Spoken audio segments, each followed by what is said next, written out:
जानिए कैसे भगवान परशुराम ने अपने तीनों महारथी शिष्यों को ऐसी ऐसी विद्याएं दी जिसमें ब्रह्मास्त्र जैसी विद्याएं शामिल थी। तो ऐसा कौन सा उनका एक शिष्य था जो सर्वोच्च था।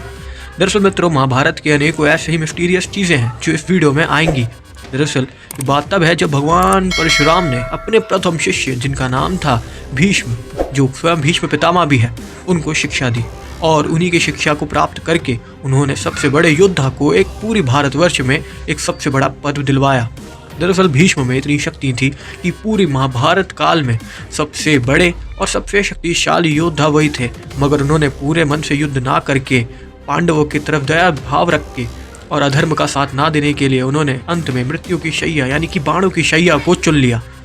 वैसे ही अगर हम बात करें परशुराम जी के दूसरे शिष्य की, तो वो थे गुरु द्रोणाचार्य। मानो जिनके गुरु ही स्वयं परशुराम हो, और वो द्रोणाचार्य जी जिन्होंने स्वयं पांडवों और कौरवों को शिक्षा दी हो। बोले बताओ कि एक गुरुवर से कैसे कोई लड़ सकता है। लेकिन फिर भी महाभारत युद्ध में कौरवों और पांडवों की तरफ भगवान परशुराम के शिष्य द्रोणाचार्यों ने कौरवों का साथ दिया, क्योंकि वो नियमबद्ध थे। और अंत में उनकी भी मृत्यु धृष्टद्युम्न द्वारा हुई, जो एक यज्ञ से उत्पन्न हुए थे। दरअसल मित्रों, द्रोणाचार्य के पास असीम शक्तियाँ थी, जिसके पुत्र स्वयं अश्वत्थामा, जो जन्म से एक मणि अपने सर पे लेके जन्मे थे। द्रोणाचार्य को हराना असंभव होता अगर उनको ये झूठ ना बोला जाता कि अश्वत्थामा मारे गए, जो कि एक हाथी थे। बात करी जाए भगवान परशुराम के तीसरे सर्वोच्च शिष्य की, तो वो थे सूर्यपुत्र कर्ण। जैसा कि आप जानते हो, कर्ण ने छल से विद्या प्राप्त करी, लेकिन अगर वो छल नहीं होता और वो सच में एक ब्राह्मण या क्षत्रिय होते तो उनको कोई श्राप नहीं मिलता, और अगर वो श्राप नहीं मिलता तो अंत में उनकी मृत्यु नहीं होती। दरअसल ये बात आप जानते हो कि उन्हीं के श्राप द्वारा अंत में वो ब्रह्मास्त्र विद्या भूल गए और उनका धनुष भी उनके साथ नहीं था।